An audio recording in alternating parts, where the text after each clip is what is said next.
أعوذ بالله من الشيطان الرجيم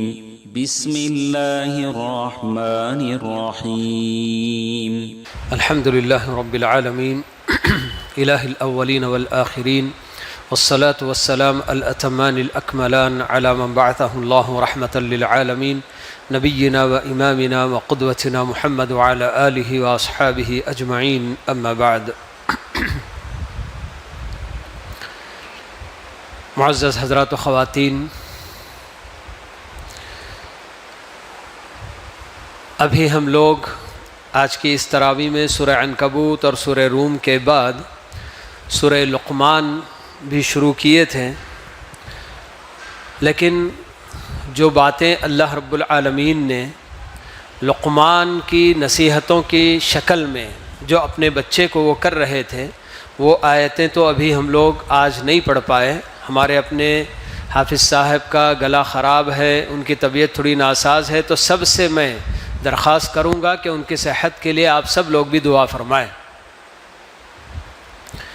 ماشاءاللہ بڑی اچھی تلاوت ہو رہی تھی کہ پتہ نہیں کبھی کبھی نظر بھی لگ جاتی ہے، تو شاید اس کا بھی معاملہ ہو، اللہ بہتر جانتا ہے.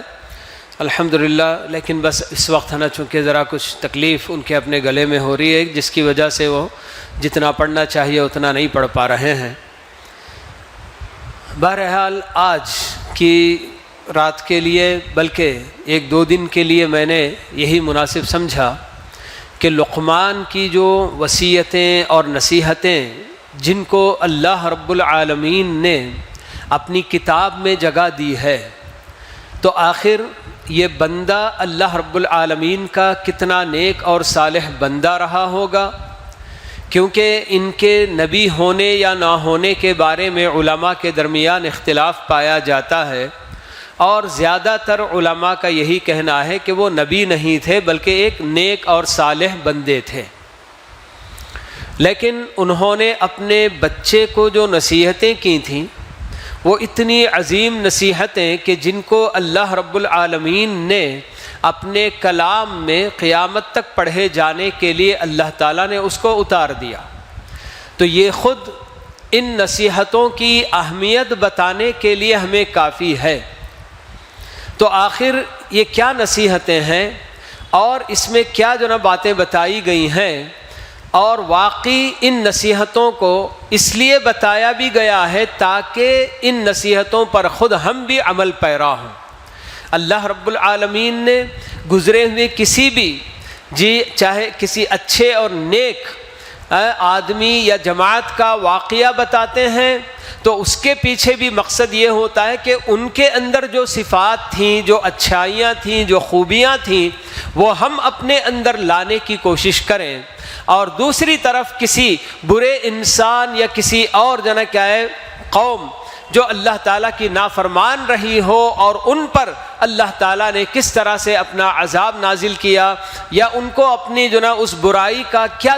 بھیانک انجام دیکھنا پڑا، بھگتنا پڑا، وہ اس لیے اللہ تعالیٰ بتاتے ہیں تاکہ اس طرح کی صفات اور وہ جو مذموم عادتیں اور ان کی صفات جو ہوتی ہیں اسے اپنانے سے ہم دور بھاگیں.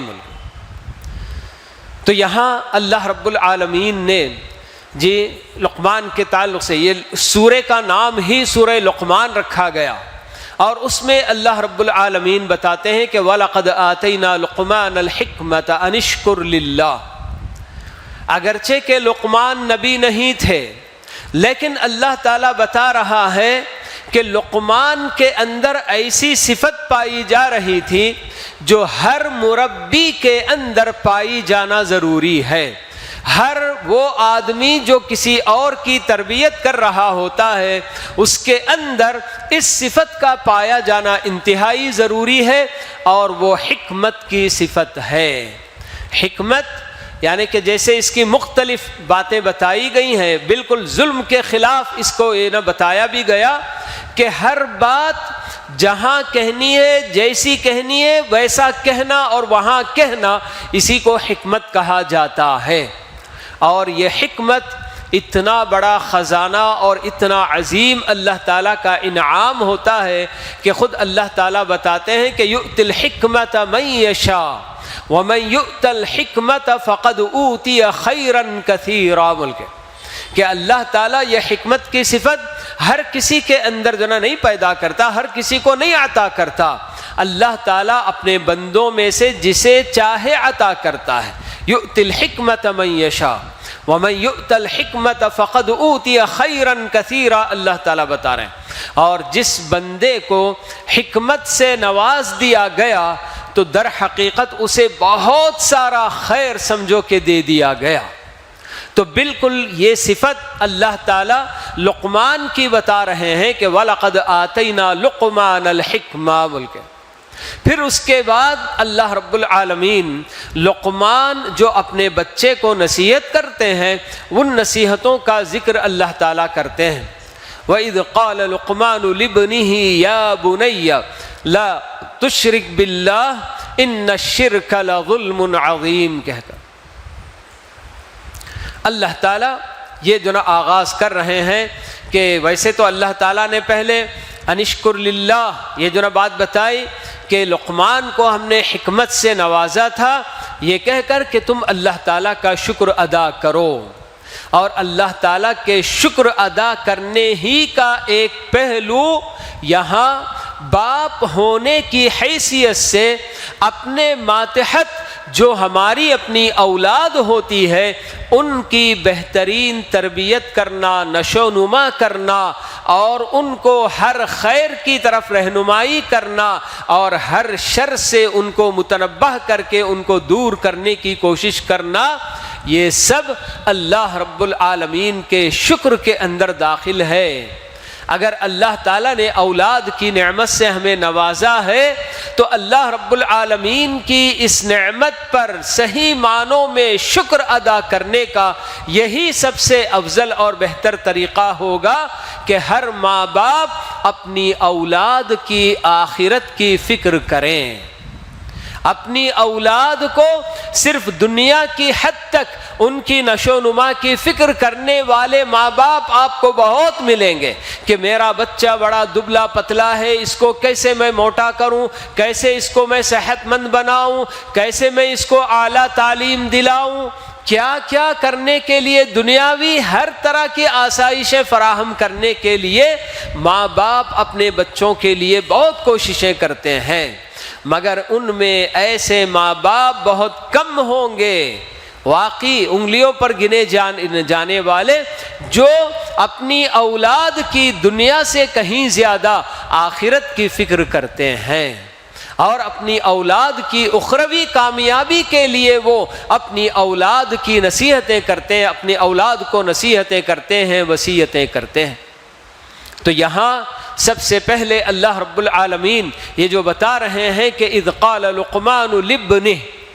تو یہاں لقمان اور ان کے بیٹے ان دونوں کے درمیان بالکل باپ بیٹے کا رشتہ ہے، اور اسی کے ذریعے اللہ رب العالمین گویا یہ بات ہمارے اپنے ذہنوں میں ڈالنا چاہتے ہیں کہ بچوں کی تربیت کی سب سے پہلی ذمہ داری اس کا اپنا گھرانہ، اور اس میں بھی خاص کر اس کے اپنے ماں باپ ہوتے ہیں۔ باپ کی کتنی بڑی ذمہ داری ہوتی ہے بالکل جو اپنے بچوں کی تربیت میں۔ آج کتنے ایسے ہم گھرانے دیکھتے ہیں کہ جہاں ان کے اپنے والدین ان بچوں کی کوئی پرواہ نہیں کرتے، نہ دنیا کی کوئی فکر کرتے ہیں، نہ اخروی کوئی اور فکر ان کی ہوتی ہے،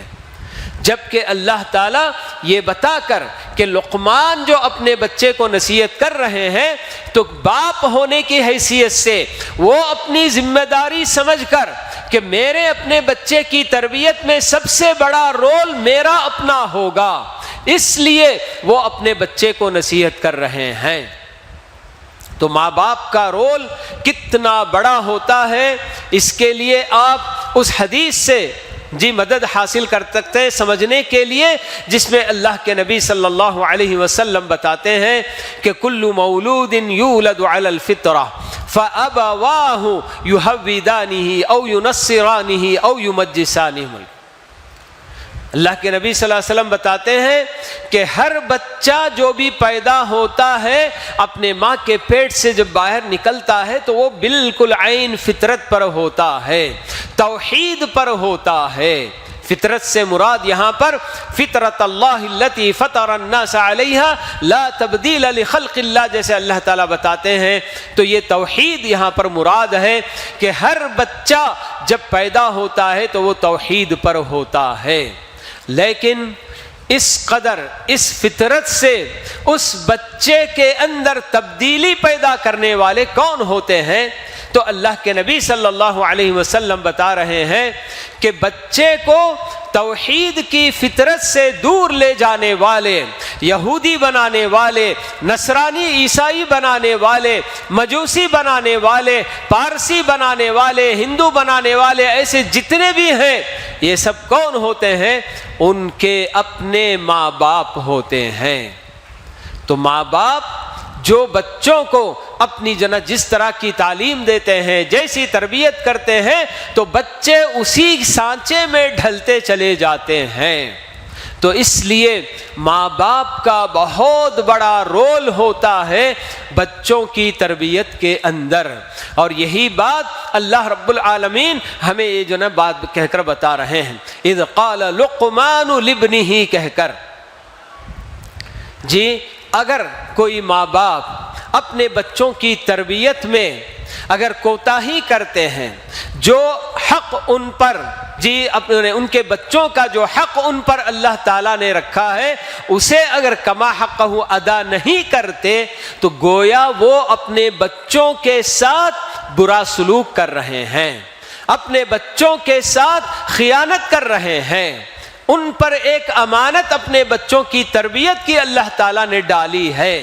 مگر ایسے ماں باپ جو اس پہلو سے غفلت کے شکار ہوتے ہیں اور جو اس میں تربیت کا حق ادا نہیں کرتے، تو ایک طرف سے اپنی امانت میں وہ خیانت بھی کر رہے ہیں، اور دوسری طرف برابر یعنی کہ اپنی خود اولاد کے ساتھ بدسلوکی گویا وہ کر رہے ہیں۔ ان کو تو احسان کرنا چاہیے تھا، اپنے بچوں کے ساتھ حسن سلوک سے پیش آنا چاہیے تھا، کہ ان کو اپنی کیا ہے ہر طرح کی نصیحتوں سے اپنے بچوں کو آراستہ کرنا چاہیے تھا۔ لیکن جب اس میں کوتاہی کرتے ہیں تو گویا وہ اپنے بچوں پر ظلم کر رہے ہیں اور اپنے بچوں کے ساتھ بدسلوکی کرتے ہیں۔ وہ حدیثیں بھی ہمیں خوب اچھی طرح سے معلوم ہیں، بار بار ہم لوگ سنتے ہیں کہ کلکم راع وکلکم مسئول عن رعیتہ، بلکہ کہ تم میں سے ہر شخص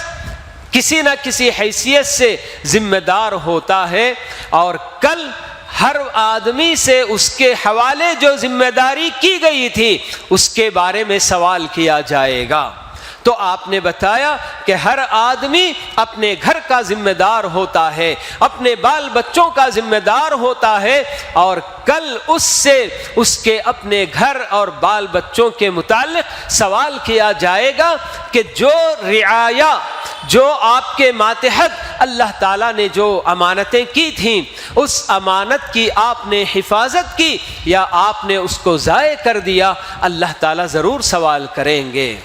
کیونکہ یہ ہر نعمت کے بارے میں اللہ کا کہنا ہے وَلَتُسْأَلُنَّ يَوْمَئِذٍ عَنِ النَّعِيمِ، ہر نعمت کے بارے میں ضرور بضرور پوچھا جائے گا۔ تو اولاد کی شکل میں اللہ تعالیٰ نے جب نعمت دی ہے تو اس نعمت کے تعلق سے بھی ہم سے ضرور پوچھا جائے گا۔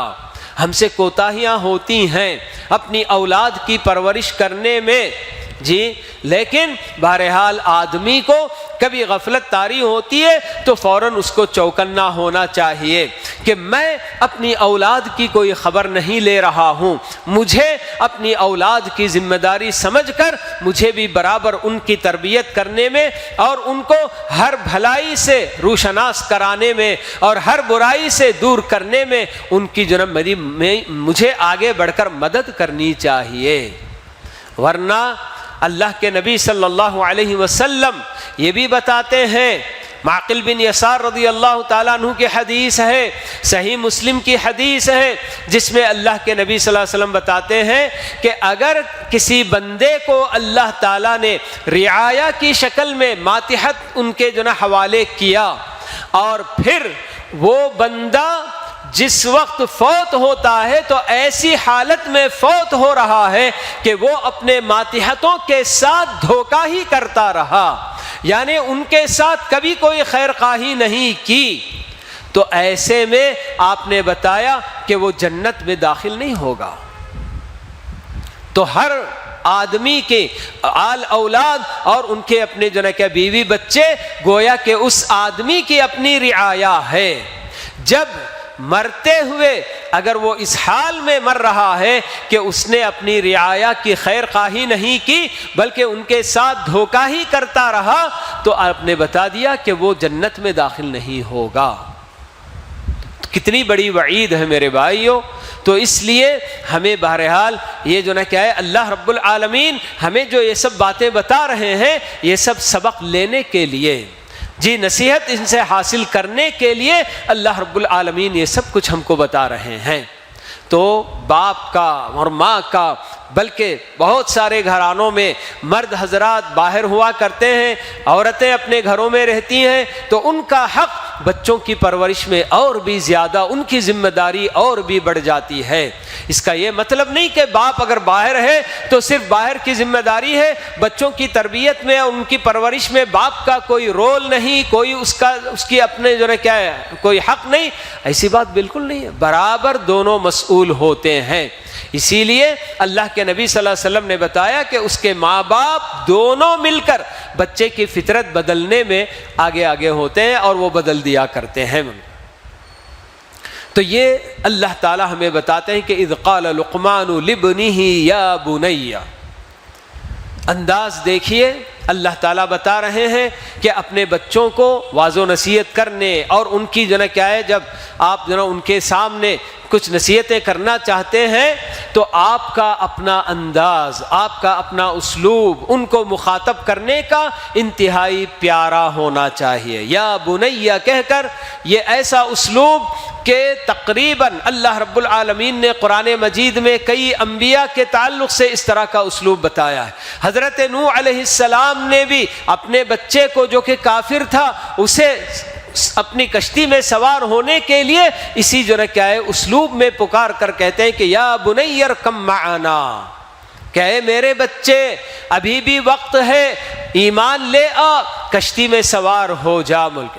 یہ اور بات کہ ان کا بچہ ان کی بات نہیں مانا تھا۔ حضرت ابراہیم علیہ السلام جب خواب دیکھتے ہیں اسماعیل علیہ السلام کو ذبح کرتے ہوئے تو وہاں بھی اسی طرح سے پکار کر کہتے ہیں کہ یا بنی انی ارا فی المنام انی اذبحک فانظر ماذا تری۔ ملک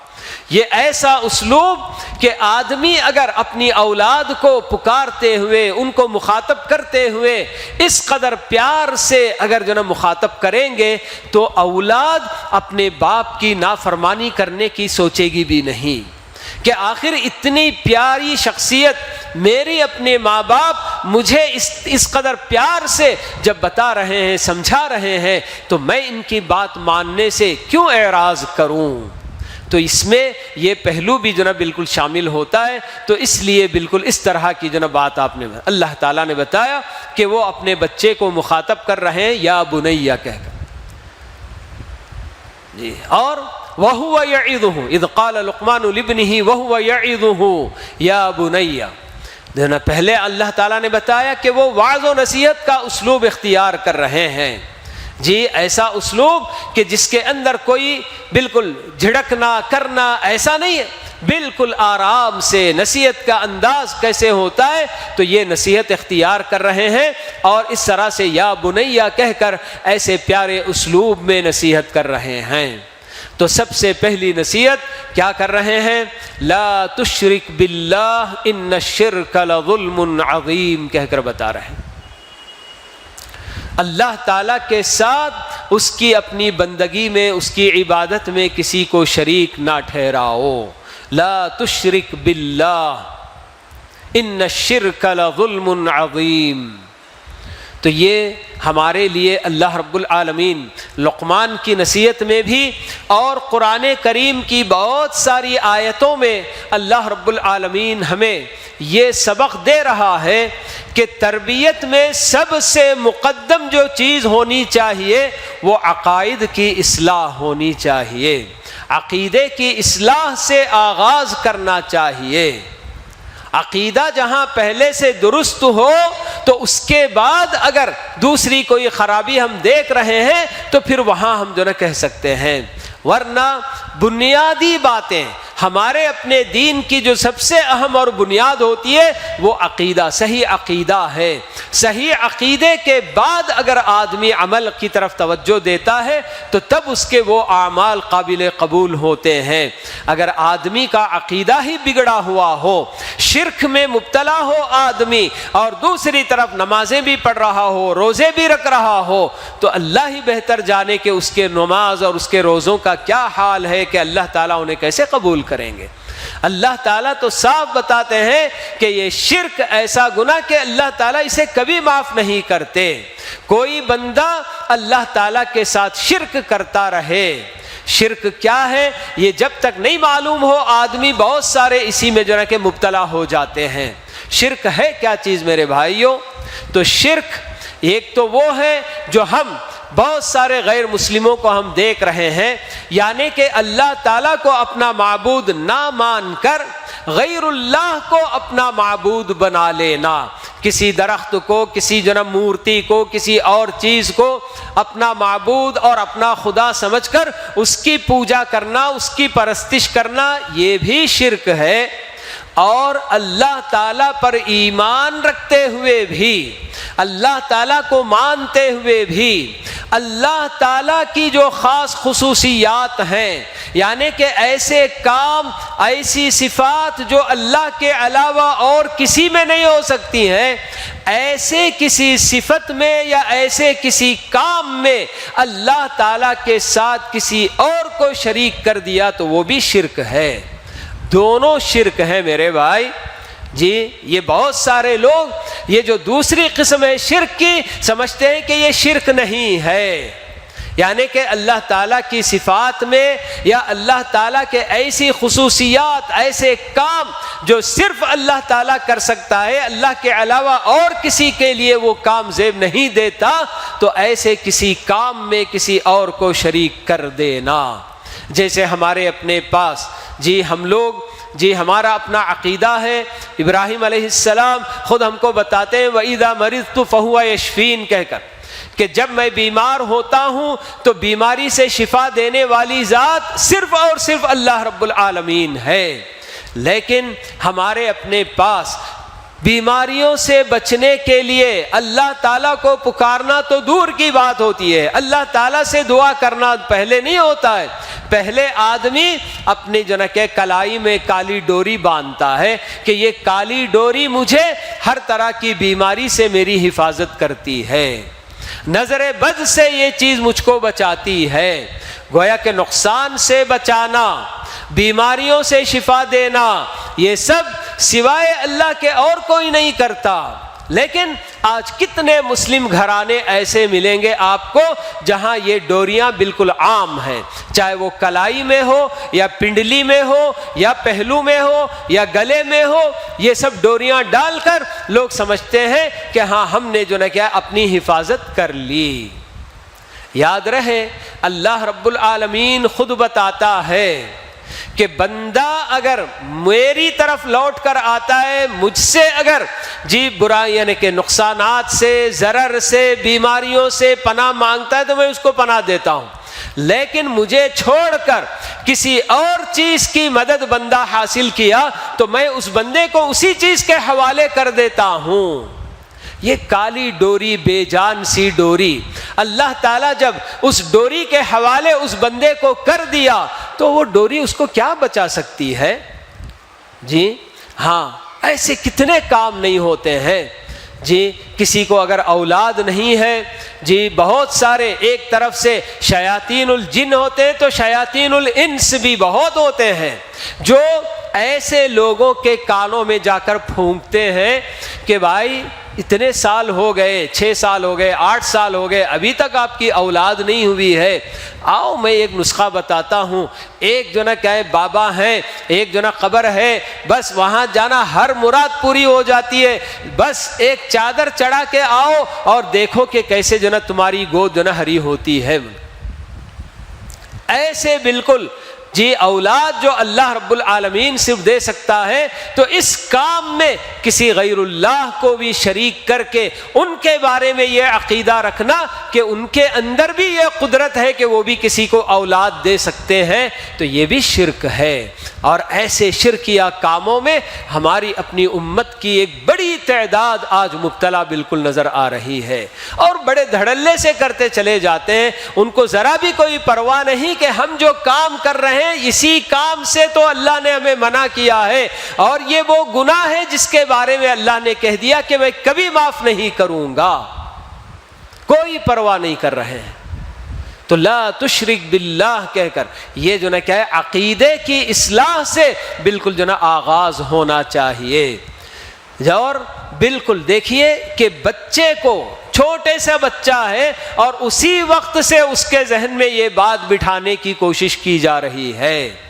تو ہمارے اپنے بچوں کو بھی اسی طرح سے برابر اللہ کی پہچان کرانا، نبی کی پہچان کرانا، قرآن کیا ہے اور فلاں کیا ہے، فلاں کیا ہے، بنیادی باتیں بالکل۔ عقیدہ ہم کو خاص کر آج کے زمانے میں اس کی بہت سخت ضرورت ہے میرے بھائیوں، کہ ہمارے اپنے پاس جس طرح کا سلیبس آج کل اسکولوں میں آ رہا ہے، ایسا سلیبس جو نا لوگ ڈال رہے ہیں کہ جس کے اندر وہ لوگ بالکل بے دینی یا خود ان کے اپنے دیویوں دیوتاؤں کی باتیں اس قدر بڑھ چڑھ کر بالکل جو نا صرف کیا سوچ کر، کیا بتا کر کہ ہم یہ زبان سکھا رہے ہیں، زبان کی آڑ لے کر ایسے ایسے عقیدے چھوٹے بچوں کے ذہنوں میں بٹھانے کی کوشش کی جا رہی ہے کہ جس کی وجہ سے وہ بچہ اگر کئی سال اسی طرح کے عقیدے پڑھ کر اگر بڑا ہو گیا تو اس کے بعد اللہ کو ماننے والا، رسول کو ماننے والا، قرآن کو ماننے والا نہیں ہوگا۔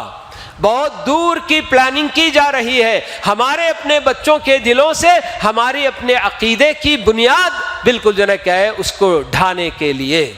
تو ہماری اپنی ذمہ داری ہے کہ ہم ماں باپ سب سے پہلے خود اپنی جگہ پر اپنا عقیدہ، صحیح عقیدہ کیا ہے سیکھیں، پھر اس کے بعد اپنے بچوں کے اندر بھی ان عقیدوں کو مضبوط کرنے کی کوشش کریں کہ ہمارا اپنا بچہ اس قدر عقیدے کے باب میں مضبوط ہو جائے کہ باہر کا کوئی بھی باطل عقیدہ جب اس سے ٹکرائے گا تو وہ منہ توڑ اس کا جواب دینے کے لیے یا کم سے کم اپنے عقیدے پر جم کر رہنے کے لیے اس کے اندر طاقت پیدا ہو جائے۔ یہ بہت ضروری ہے۔ آج ہمارے اپنے معاشرے میں بہت زیادہ بہت دور کی پلاننگ ہو رہی ہے، زبان کے نام پر پتہ نہیں کیا کیا چیزیں بالکل لا کر بچوں کے ذہنوں میں ڈال کر ان بچوں کو جو ہے بگاڑنے کی کوششیں ہو رہی ہیں۔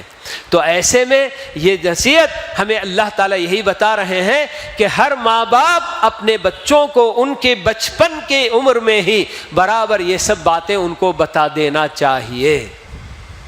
پیارے نبی صلی اللہ علیہ وسلم کو دیکھ لیجئے، ایک مرتبہ عبداللہ بن عباس رضی اللہ تعالی عنہ چھوٹے سے بچے ہیں تو ان کو بھی اسی طرح سے نصیحت کرتے ہیں۔ جی خود ابن عباس بتاتے ہیں کہ ایک مرتبہ میں اللہ کے نبی صلی اللہ علیہ وسلم کے ساتھ سواری پر سوار تھا تو آپ نے مجھے آواز دی، یا غلام، اے بچے بول کے جو آواز دے رہے ہیں۔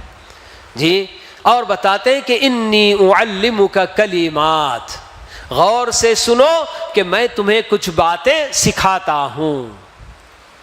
احفظ اللہ یحفظک، احفظ اللہ تجدہ تجاہک، وَإِذَا اسْتَعَنْتَ فَاسْتَعِنْ بِاللَّهِ وَإِذَا سَأَلْتَ فَاسْأَلِ اللَّهِ۔ کتنی اہم باتیں چھوٹے سے بچے، غلام کہا جاتا ہے بالکل چھوٹا بچہ۔ حضرت عبداللہ بن عباس رضی اللہ تعالی عنہ کی عمر 8-9 سال سے بڑھ کر نہیں رہی ہوگی۔ ایسے چھوٹے سے عمر میں اللہ کے نبی صلی اللہ علیہ وسلم اتنی بڑی بڑی باتیں ان کو سکھا رہے ہیں کہ احفظ اللہ یحفظک، کہ ہمیشہ تم اللہ کی حفاظت کرو، اللہ تمہاری حفاظت کرے گا۔ اللہ کی حفاظت بندہ کیا کرے گا؟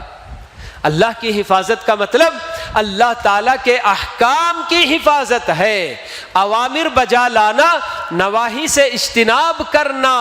اللہ تعالیٰ نے جو جو کام، جو فرائض ہمارے اوپر عائد کیے ہیں ان کو انجام دینا، اور جتنے گناہوں کے کاموں سے، جتنے بھی منکرات سے، حرام کاموں سے اللہ نے ہمیں روکا ان سب سے بچنا، یہی در حقیقت اللہ کی حفاظت ہے۔ مختصر کہا جائے تو دین پر چلنا بول کے، تو دین پر چلنے کی آپ بات بتا رہے ہیں کہ دین پر چلا کرو کہ اللہ تعالیٰ قدم قدم پر تمہاری حفاظت کرے گا۔ اس دین پر چلو تو اللہ تعالیٰ کو تم اپنے روبرو دیکھو گے، تجدہ تجاہک، جب بھی کوئی پریشانی، کوئی مصیبت، کچھ بھی ہو جائے تمہیں اللہ رب العالمین فوراً جو نا کیا ہے اس کا سامنا تم کو جو نا ہوگا، اور تم اپنے رب کی طرف لوٹ پڑو گے، اور اس سے اپنی جو نا پریشانی سے نکلنے کا راستہ جو نا اللہ تعالیٰ سے تم مانگو گے۔ تو یہ اللہ تعالیٰ، اللہ کے نبی صلی اللہ علیہ وسلم چھوٹے سے بچے عبداللہ بن عباس رضی اللہ عنہ کو نصیحتیں کر رہے ہیں۔ کتنی یعنی کہ عقیدے کی باتیں ہیں سب، کہ اذا استعنت فاستعن باللہ، جب بھی تمہیں مدد کی ضرورت پڑے سیدھے بس اللہ تعالیٰ سے مدد چاہنا، اور کسی سے نہیں جی، نہ غوث اعظم سے، نہ کسی جو نہ کہ قادر ولی سے، نہ کسی اور سے، نہ کسی نہ زندہ ولی سے، نہ کسی مردہ ولی سے، کسی سے نہیں۔ اذا استعنت فاستعن باللہ واذا سألت فاسأل اللہ، کوئی بھی چیز مانگنی ہے، چھوٹی بڑی، دنیاوی دینی، کوئی بھی ضرورت صرف اللہ سے مانگو۔ پھر اس کے بعد بتاتے ہیں کہ یہ بات اچھی طرح سے جان لو، وَاعْلَمْ أَنَّ الْأُمَّةَ لَوِ اجْتَمَعُوا عَلَىٰ أَن يَنْفَعُوكَ بِشَيْءٍ لَمْ يَنْفَعُوكَ إِلَّا بِشَيْءٍ قَدْ كَتَبَهُ اللَّهُ لَكَ وَإِنِ اجْتَمَعُوا عَلَىٰ أَن يَضُرُّوكَ بِشَيْءٍ لَا يَضُرُّوكَ إِلَّا بِشَيْءٍ قَدْ كَتَبَهُ اللَّهُ عَلَيْكَ۔ یہ بات اچھی طرح سے ذہن میں بٹھا لو کہ اگر پوری دنیا مل کر تمہیں کسی بات کا فائدہ پہنچانا چاہیں، کوئی فائدہ تم کو پہنچانا چاہیں، نہیں پہنچا سکتے سوائے اس فائدے کے جو اللہ تعالیٰ نے تمہارے مقدر میں لکھ دیا ہے۔ جتنا اللہ تعالیٰ نے تمہارے لیے فائدہ لکھا وہی فائدہ تم کو پہنچ کر رہے گا۔ پوری دنیا والے مل کر اس سے زیادہ تم کو فائدہ پہنچانا چاہیں نہیں پہنچا سکتے۔ کون؟ پوری دنیا والے مل کر۔ اور بالکل اسی طرح سے اللہ تعالیٰ نے تمہارے حق میں جو نقصان لکھ دیا اس نقصان سے بڑھ کر پوری دنیا والے مل کر بھی اگر تم کو نقصان پہنچانا چاہے نقصان نہیں پہنچا سکتے۔ یہ سب چھوٹے سے بچے کے ذہن میں باتیں بٹھائی جا رہی ہیں کہ سب کچھ اللہ تعالیٰ کرنے والا ہے، دنیا والے کچھ نہیں کرتے۔ لیکن آج ہمارے اپنے بچے بالکل ان کے ہاتھوں میں موبائل فون دے دیا جاتا ہے، ٹی وی اسکرین کے سامنے بیٹھ کر مختلف قسم کے سیریل دیکھتے ہیں، اور کیا کیا کہ کسی کو بچانے کے لیے وہ آ گیا، یہ آ گیا، اس کا نام لو تو فوراً وہ حاضر ہو گیا۔ ایسی سب چیزیں جب دیکھتے کرتے ہیں تو ان کے ذہنوں میں یہ باتیں بیٹھتی ہیں کہ ہاں وقت ضرورت ہم کو اگر مدد چاہیے تو ہم کو فلاں کو آواز دینا چاہیے۔ یہ بہت بڑی بات ہے میرے بھائیوں کہ یہ سب ہمارے اپنے بچوں کے ذہنوں میں بالکل بچپن سے بٹھانے کی باتیں ہیں۔ تو اس لیے جی لقمان کی یہ نصیحت اللہ رب العالمین قرآن میں اس کو نقل کر کے بتا رہا ہے کہ ہر ماں باپ کی اپنی اولین ذمہ داری، اللہ تعالیٰ نے جب ان کو اولاد کی نعمت سے نوازا ہے تو وہ اپنی اولاد سے ہرگز بھی غافل نہ ہوں، نصیحت ان کو کریں، اور سب سے پہلے ان کے اپنے عقیدے کی اصلاح سے آغاز کریں۔ لا تشرک باللہ ان الشرک لظلم عظیم۔ اللہ کے ساتھ اللہ تعالیٰ کی بندگی کر لینا کافی نہیں ہے، اسی لیے اللہ کے نبی صلی اللہ علیہ وسلم جب جب اللہ کے حقوق بتاتے ہیں تو دونوں چیزوں کو ایک ساتھ بتاتے ہیں۔ معاذ بن جبل رضی اللہ تعالیٰ عنہ کی مشہور حدیث ہے جس میں اللہ کے نبی صلی اللہ علیہ وسلم پوچھتے ہیں ان سے اتدری ما حق اللہ علی العباد، کہ معاذ کیا تمہیں پتا ہے کہ بندوں پر اللہ کا کیا حق ہے؟ معاذ کہتے ہیں اللہ ورسولہ اعلم یا رسول اللہ۔ تو آپ بتاتے ہیں ان یعبدوا اللہ ولا یشرکوا بہ شیئا، کہ صرف اور صرف اللہ کی عبادت کریں اور اللہ کے ساتھ اس کی عبادت میں، اس کی بندگی میں کسی کو شریک نہ ٹھہرائیں۔ لوگ اللہ تعالیٰ کی ربوبیت کو ماننے کے لیے تیار ہو جاتے ہیں، مگر ہمیں جو بات بتائی گئی صرف ربوبیت کا اقرار کر لینا یہ کافی نہیں ہے، جب تک بندہ اللہ تعالیٰ کی الوہیت میں بھی اس کو اکیلا مانے اور اس کے سارے اسماء اور صفات میں بھی اللہ کو اکیلا مانے، تب چل کر بندے کے لیے نجات کی امید کی جا سکتی ہے۔ کسی ایک میں بھی اگر اللہ کے ساتھ کسی اور کو شریک کر دیا تو پھر اس کی نجات ناممکن ہے۔ تو لا تشرک باللہ، سب سے پہلی نصیحت اپنے بچے کو یہی کر رہے ہیں۔ انبیاء کی باتیں اللہ تعالیٰ نے قرآن مجید میں نقل کی ہیں، ہر نبی نے اپنی قوم کی اصلاح بالکل جو ہے کیا ہے، توحید کی دعوت سے شروع کی تھی۔ تو توحید کا لازمی نتیجہ ہے کہ آدمی توحید کا اقرار کرے گا تو ہر طرح کے شرک سے، چھوٹے بڑے، چاہے وہ الوہیت میں ہو، ربوبیت میں ہو، اسماء اور صفات میں ہو، ہر طرح سے سب چیزوں سے اپنے آپ کو شرک سے بالکل بچا کر رکھنا ہوگا۔ تو تب چل کر یہ اللہ کی بندگی ہوتی ہے اور بندے کو نجات کی امید کر سکتا ہے۔ کیوں شرک سے روکا جا رہا ہے اس کی وجہ بھی بتا دی گئی کہ ان الشرک لظلم عظیم، کہ شرک اس دنیا کا سب سے بڑا گناہ ہے، ظلم میں بھی سب سے بڑا ظلم ہے، یہ بتا رہے ہیں لقمان۔ ظلم کا مطلب کیا ہوتا ہے کہ ایک چیز کو جہاں رکھنا ہے وہاں رکھنے کی بجائے کہیں اور رکھ دے تو وہی ظلم ہے۔ یعنی کہ ایک عہدہ ایک آدمی کو دینا تھا، اس آدمی کو دینے کی بجائے رشوت لے کر، پیسے کھا کر کسی اور کو دے دیا تو اس پر ظلم کیا گیا۔ یہی ظلم کہلاتا ہے کہ ایک جگہ ایک چیز کو جہاں رکھنا ہے وہاں رکھنے کی بجائے کہیں اور رکھے تو اسی کو ظلم کہا جاتا ہے۔ تو ہر مشرک جو اللہ تعالیٰ کی عبادت کا حق، اللہ کا جو حق عبادت ہے، اس عبادت کو اللہ تعالیٰ کے لیے صرف کرنے کی بجائے، اللہ کی عبادت کرنے کی بجائے غیر اللہ کی جب کرتا ہے تو یہ ظلم ہو گیا۔ تو اسی لیے کہا گیا کہ ان الشرک لظلم عظیم۔ پیارے نبی صلی اللہ علیہ وسلم سے پوچھا گیا ای الذنب اعظم یا رسول اللہ، تو آپ نے یہی بتایا کہ ان تجعل للہ ندا وہو خلقک، کہ تم اللہ تعالیٰ کے ساتھ کسی اور کو شریک کرو جبکہ اس نے تمہیں وجود بخشا ہے۔ اللہ تعالیٰ نے تم کو وجود بخشا، تمہیں پیدا کیا اور وہی تمہیں روزی روٹی دے رہا ہے، وہی تم کو پال رہا ہے، تمہاری ساری ضرورتیں پوری کر رہا ہے، اسے چھوڑ کر اس کی جگہ عبادت میں کسی اور کو تم شریک کرو اور کیا اس کے ساتھ، تو پھر یہ سب سے بڑا گناہ آپ نے بتایا۔ تو یہ شرک ایسا گناہ کہ اللہ تعالیٰ نے اپنے انبیاء کو بالکل متنبہ کر دیا تھا کہ وَلَقَدْ أُوحِيَ إِلَيْكَ وَإِلَى الَّذِينَ مِنْ قَبْلِكَ لَإِنْ أَشْرَكْتَ لَيَحْبَطَنَّ عَمَلُكَ۔ اللہ اکبر، کتنی بڑی بات اللہ کے نبی صلی اللہ علیہ وسلم سے کہا جا رہا ہے کہ آپ کو بھی اور آپ سے پہلے والے سارے انبیاء کو اس بات کی خبر دے دی گئی تھی